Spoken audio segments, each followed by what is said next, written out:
right. So the iPhone 15 slash Apple Watch Series 9 event just concluded, and I'm sure there are other people who already have their reaction videos up because in my own mind, I was actually doing it. I was not live tweeting or live Xing, but I was just writing stuff on my little Facebook page, which has nothing to do with this YouTube channel. So you guys won't see it, but just taking notes.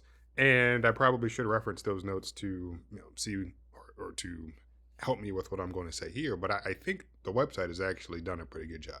So you can see that the iPhone 15 Pro, the iPhone 15 were released today. Apple is still selling the iPhone 14s and the 13s. For the 13s, I'm not going to click on it, but from that picture, it looks like they're still selling the mini as well. Maybe. I'm not sure. But uh, what we care about today is the iPhone 15. So let's scroll down. Of course, they have their prized baby right there at the top. I'm not a huge fan of the fact of a titanium phone. I don't know if that's something that I'll actually need. So let's scroll down to the phones we actually care about. And as I mentioned, you have the 15s, the 14s, and I didn't say the SE, but it's there as well. So starting with the 15 Pro, no surprise, the screen size is 6.7 inches for the Pro Max or 6.1 inches for the regular Pro. Exact same sizes for the regular 15. One thing Apple did point out is the fact that the bezels on the 15 Pros are a little bit smaller. So therefore, the screen, the actual form factor of the phone, I believe, is a little smaller. So you're able to keep the same 6.1 inches, but the overall dimensions of the phone are actually a little smaller. I know he specifically said that for the regular Pro. For the Pro Max, I'm not sure. But I will say that is a little enticing for a person like myself who was always looking for a small device. I've always talked about my Zenfone 9, and in fact, I'm using the iPhone SE right here. It's the second generation, not the third generation. But yeah, I like using small phones. Two things that are notable on the screen right now, really only focusing on the 15 series. ProMotion, okay, 120 hertz on the Pro iPhone, okay, cool, whatever.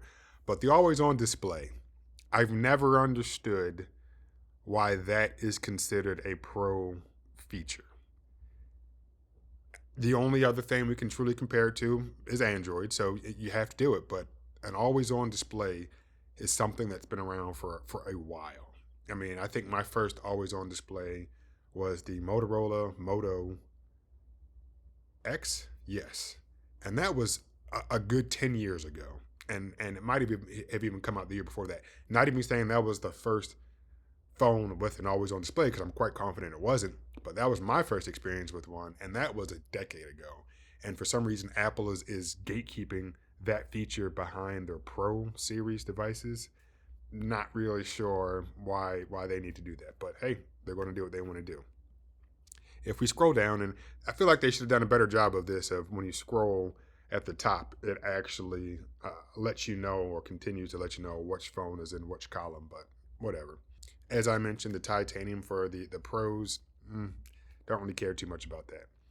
Here's something I made. I don't know if it was a dedicated video specifically about this one thing, but I know I was talking about how Android handled volume, which seems like a relatively simple thing. You press a button for volume to go up. You press another button for volume to go down. Some devices like this MacBook have a button to mute. When you're watching TV, some TVs still have buttons on the actual television itself, volume up, volume down. You'll have a mute button. It's all, even though they're buttons, it's still really software based. With the iPhone, since its beginning, there's always been that little ring silent switch. And I haven't always, but I'll say after the iPhone 5, and no reason to get into why, but after that phone, I looked at it and I said, this is stupid. There's no reason for volume to be controlled with a switch. Because, and in fact, I will get into it, if you, which most people don't, I know, but if you happen to damage the cable that controls that ring silent switch, then you are no longer able to completely put the phone in silent mode. You can't press the volume buttons. You can't go into the settings. you can't make the phone silent anymore. So you'll go down as far, like you think you're down at the bottom, but when the phone rings, oh, there's still some noise. So from that perspective, yes, of somebody who spent a lot of time repairing phones, yeah, I know I'm a very small part of the overall community, but it's solidified my thoughts on something that I didn't think I cared too much about. That why is there a hardware portion aside from the buttons, but why is there another hardware component to controlling volume? So with the iPhone 15 Pros, they've included an action button. Okay, still another piece of hardware included to determine what's going to happen, because I believe he said if you press and hold it, that's how you put it in silent mode and you get some type of haptic feedback. Okay, but it's just not necessary. You just need volume up and volume down. This Mac doesn't have a volume switch. Okay, my Android devices don't have volume switches. I know that the OnePlus phones, I believe, have volume switches, but they're just not necessary. Yes, I get, oh, it's a quick way to conveniently know, well, you can reach in your pocket and do whatever. But yeah, you can handle that with software too. Long pressing buttons, not anymore, and this is an iPhone, so it's not going to work. But some Android devices just allow you to long press that volume down button, and it'll put it down in silent, sometimes even do not disturb. But the beauty of it is that you could, theoretically and actually, control all that with software. Hey, how do you want these volume buttons to respond to your presses? With software, you have almost a unlimited number of possibilities. But the moment you add a piece of hardware in there, or an additional piece of hardware, it throws things off. And like I said, if you damage that cable, which most people don't, but since I did, and I know other people have, hey, I can no longer put my phone in silent mode anymore. Okay, so yeah, completely unnecessary to have the volume or the ringer switch. I think equally unnecessary to have an action button on this phone. But hey, it is what it is. Both phones now have the dynamic island. You have a magical way to interact with the iPhone. Okay, whatever. Here's another interesting thing.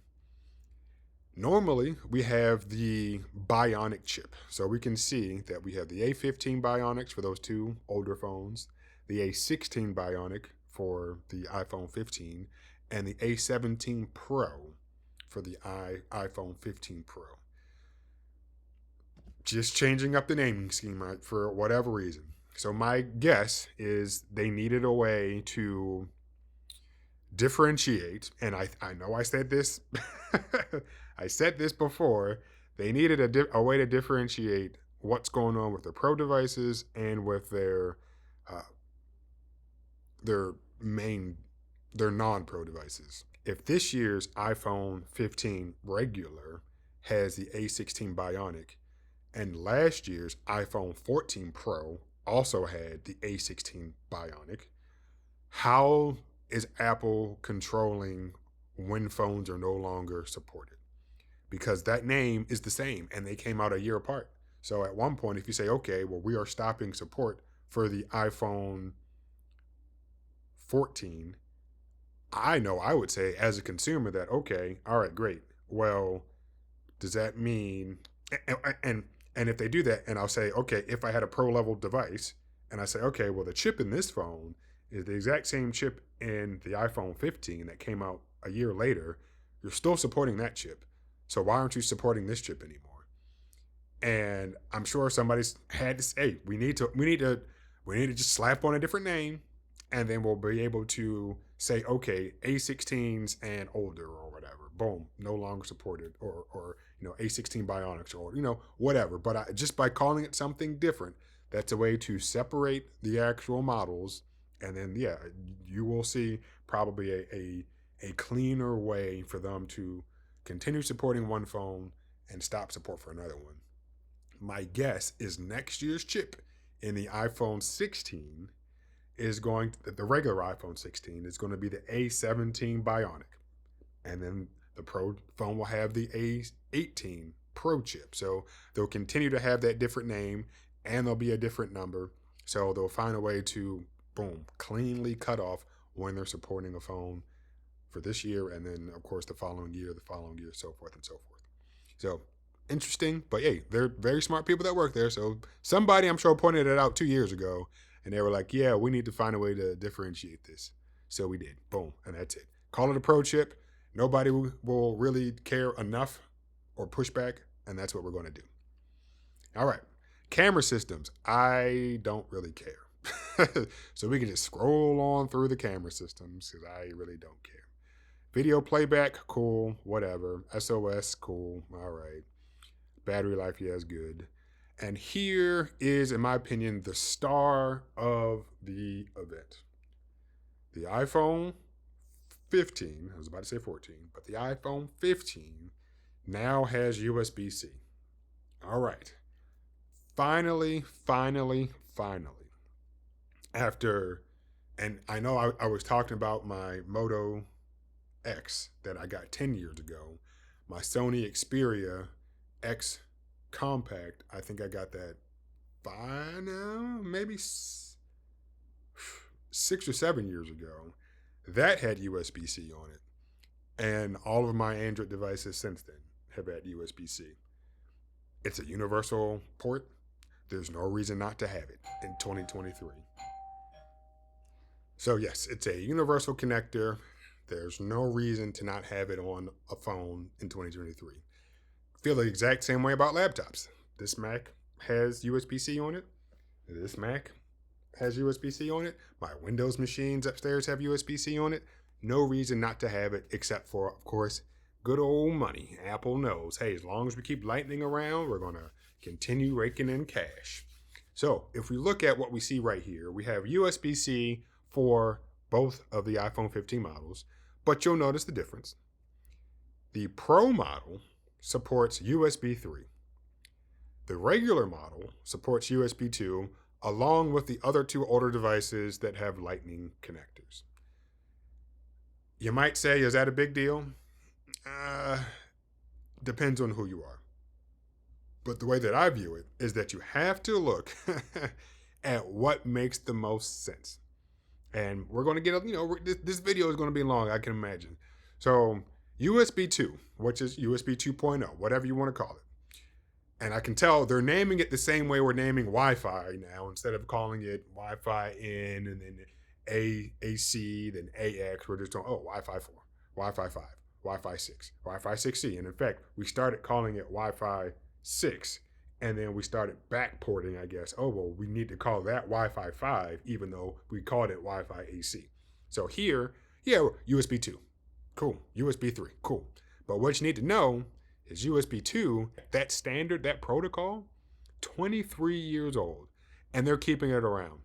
Then on the Pro series, they give us USB 3. That's been out since 2008, so 15 years ago. And I say that with some attitude, even though USB 3, in my opinion, should be the standard right now for these smartphones. There's no reason to have a USB 4 port on a phone. I think that would have impressed me if Apple said, hey, on the Pro phone, we're going to put USB 4 or Thunderbolt. Neither I really feel are necessary, but hey, definitely would have been like, hey, makes sense. But and then put USB 3 on the regular iPhone. I would have said, hey, 3 on the regular, 4 or Thunderbolt on the Pro, cool, would have zero complaints. But the mere fact that they're keeping USB 2 around on this year's iPhone is just absurd. Completely uncalled for. And before I go further talking specifically about the phones, let's see why this is absurd. So remember, for the iPhone 15 Pro, they are putting USB 3 on the Pro version of this year's iPhone. But if we come to iPads, which are just big iPhones, let's see what Apple is putting on those devices. So we have the iPad Air, which came out last year. We have the iPad Mini, which came out 2 years ago.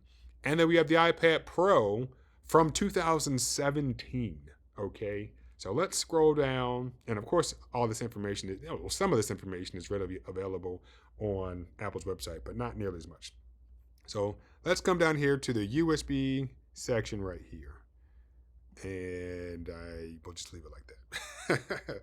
So right there, and again with this website, I feel like when you're on your phone, it tells you what phone you're still looking at or iPad you're looking at in each column. But on the left, we have the iPad Air. In the middle, we have the iPad Mini, and on the right, we have the iPad Pro from 6 years ago.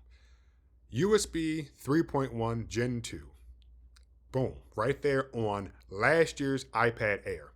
Not a pro level device, but it still gets USB 3. Now, is that the 5 gigabit or 10 gigabit? I'm not sure, but it definitely is no less than 5 gigabits per second. That Gen 2, the naming structure for USB 3 got a little wonky, so I'm not sure which one they specifically mean in that one. But USB 3, so we're getting fast speeds on a non-pro iPad. Then we look at the iPad Mini, which is not definitely not a pro level device. USB 3, Type C, USB 3. So we're getting at least 5 gigabit per second. And I can imagine that one is probably the 5 gigabit one. And the one for the Air is the 10 gigabit one, if not 20, not sure. But if we, and actually I'll just say it real fast. And looking back at the iPad Pro from 6 years ago, yes, it still has a Lightning connector, but that has USB 3 as well. And that's one of those things too, where it's like, well, wait a minute. If that device had Lightning, clearly Lightning was capable of USB 3. Why couldn't any of the iPhones that still had Lightning, why couldn't they have had USB 3 as well? See? So Apple just doing what Apple does. Now, in a completely unrelated thing, which might impact some Apple iPhone users who decide to buy the iPhone 15. I need to put a sign up here to tell me which one we're talking about. Both of the iPad, the Mini and the iPad Air, you see right there, they both say DisplayPort, meaning you can connect that little guy up to a monitor or to a television, as long as you have the right cable, and you can output video.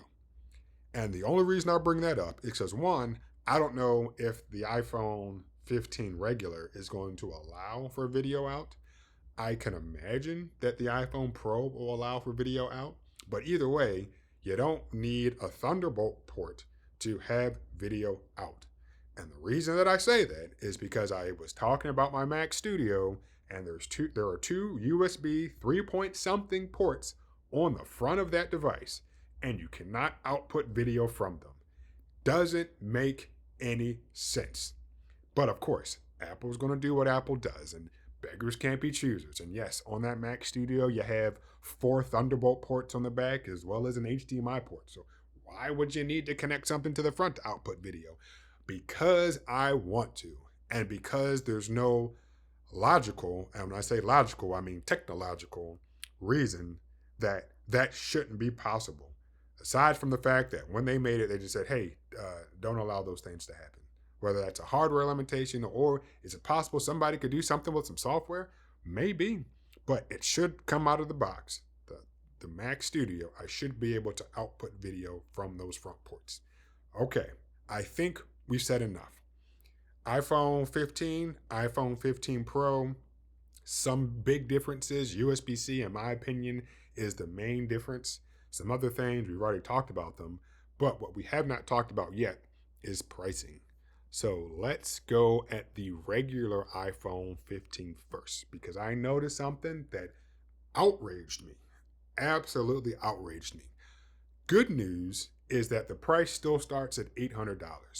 Can't complain about that at all. I'm happy to see that they aren't just raising prices just to raise prices. So $800, cool.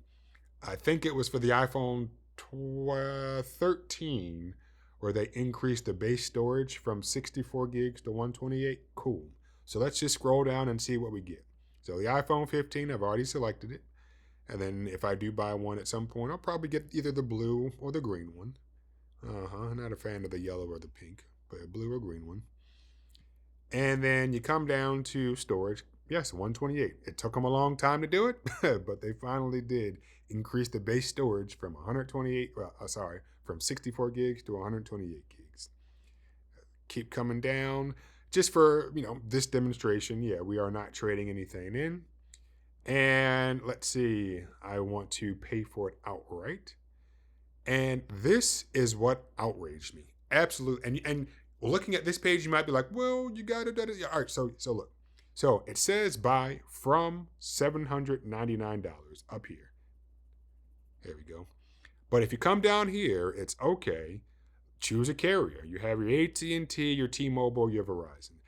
I've tried to explain this to my mother that, hey, if you get any of them, your service will be fine because there's only three freaking options in this country. And I know there's a bunch of small ones, but they all just piggyback on one of these three. So you only have really three options. $7.99 across the board up there. But then if you go down to that fourth option, connect to any carrier later, it's $8.29. So $30 more. So when you look at the smaller text up here for these three companies, it says includes $30 connectivity discount, requires activation. Why?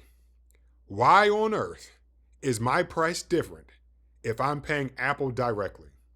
It doesn't make any sense. What T-Mobile charges me for a phone, if I go through them, cool, yay, $800. But if I'm buying it directly from Apple, why am I charged $30 more? And let's go over to the Pro. So keep that in mind. $30 more to activate the regular iPhone 15. But now we're on the Pro page. Okay, select my Pro. All right. I honestly like all these colors. Yeah, actually, really. The white's okay. Black titanium. I'd probably get the blue one. That one I think is going to sell. Kind of like the blue on the MacBook Air right here. So yeah, that's pretty nice. In my opinion, since it's a Pro device, and this is it really doesn't make any sense. Okay, so this is a Pro device, but it still starts at 128 gigs. Real fast. If you come to the Pro Max, it starts at 256. Okay, what's screen size shouldn't affect that storage amount, starting storage amount. Screen size can affect price, I get it, but screen size should not affect starting storage amount. Also, Jaws, I think was his name. when they announced the 15 Pro Max, he announced, oh yeah, the price has gone up $100, but he's like, but that's the same price as the same configuration from the previous year. So all they did was just stop selling the 128 one if you get the bigger phone. The price is still exactly the same. So good on them. Yeah, it would have been cool if they kept the $10.99 price and you got 256 gigs of storage. But Apple was like, no, we're not doing that. But anyway, let's come back to the regular Pro. And then yes, 128 gigs. No trade-in, of course. Buy. Okay, so $9.99 up here.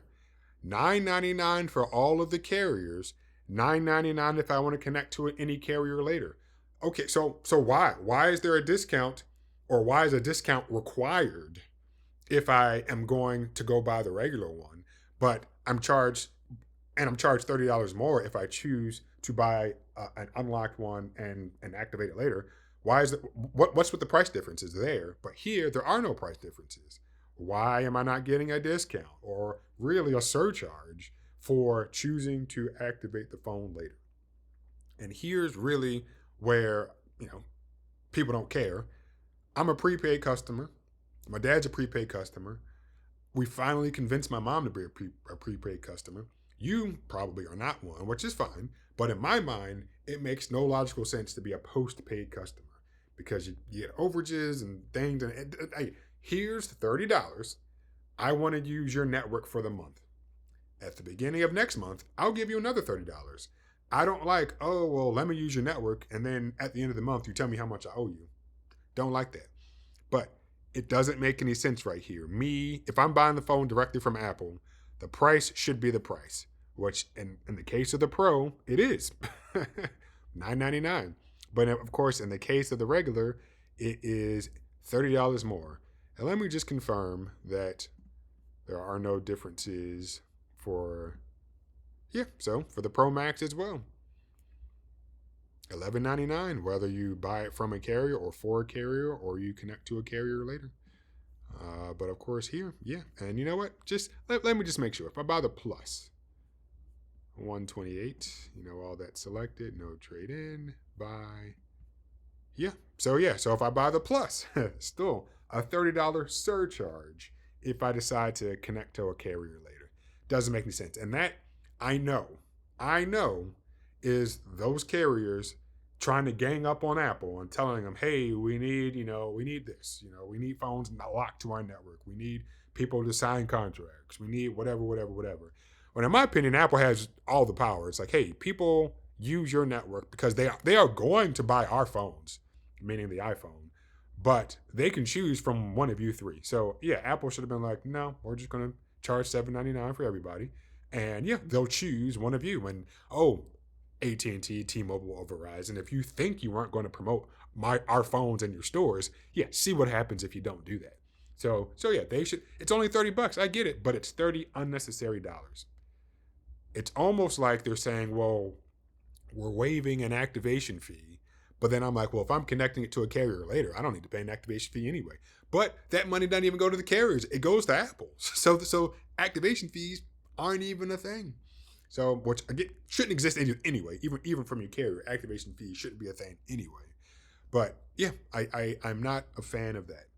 So while I was watching the keynote, and is there anything better we could look at instead of? Nah, I think we'll just look at this screen right now. There we go. While I was looking at the keynote, I was getting excited. I always tend to get excited with Apple products or Apple events, I'll say, because even though I don't like supporting the company, some of their devices are pretty good. Like, yeah, the Mac, I don't think I have it. Well, my only complaints were those two USB-C ports on that Mac Studio upstairs. But yeah, I really enjoy using these machines. so so whenever they're releasing or announcing new products, I'm like, hey, this is some pretty exciting stuff. And I told myself, and in fact, I just posted a video today saying, and I recorded that video a couple weeks ago, but I was like, yeah, I don't plan on buying a new iPhone. But I don't know. The USB-C port is important to me. And it's important simply because one, it allows me to only need to charge one device. Two, and I'm really realizing it now, is that I routinely carry two phones, one iPhone and one Android device. And there are times when I'm in a public setting where I want to listen to something. And for the most part, I use the Android device to listen to whatever it is that I'm listening to. And if I get a phone call, then all right, I stop it, and then I either A, just have to put the iPhone to my ear, or B, I'm now carrying a second pair of headphones that are the lightning ones that fit the iPhone. I don't like that. So if I were to get one of these newer iPhones, yeah, I would just only need to carry around one dongle, or not one dongle, either one. I'd only need to carry around one pair of headphones. Whatever that configuration is, I'll worry about that at the time. But yeah, carrying two pairs of headphones is a bit excessive. Paying $800 to not have to carry two pair of headphones is also a bit excessive. But there are some things just with the newer phones that are nice. I mean, using the camera on the phone, Face ID. Don't really care about the dynamic island, but whatever. Better battery life. Bigger screen for when I actually do want to use the phone, and a bunch of other things I can imagine. But I don't know. So this was a long video. I know that it was, and I'm okay with that. And I will say though, I'm excited. I will check back next week to potentially pre-order something. And in fact, wait, I think it said that on the 15th, right? Yeah, check back later today to get ready to pre-order on. Wait, I don't understand that. Today is the 12th, so it says come back later today to get ready for pre-order on 9/15. Shouldn't it just tell me to come back on the 15th? Anyway, so yeah, I might come back. Or, knowing me, which I can be patient, so I'm not going to rush it. I'm sure some people are going to buy it and then post it online. eBay will probably have a decent amount of iPhone 15s for sale. The lady said it, and it is true, and it's not a magical phenomenon. It's just people are willing to pay more for Apple products, even older ones. So what she said is, iPhones hold their value, which they do, and again, people are just willing to pay more for them. One of the reasons, longevity of support. If I can buy a 2 or even 3-year-old iPhone and know that Apple is going to continue supporting it for another 2, maybe even 3 years, I'm willing to pay a little more for it than almost any Android device where, hey, this phone is a year and a half old. Is it still receiving support? I mean, Samsung, yes. The Pixel, yes. Anything else, big question mark. All right, I think I've rambled on long enough. Definitely enjoyed today's show. I hope you got an opportunity to watch it yourself. And until the next one, have a good one.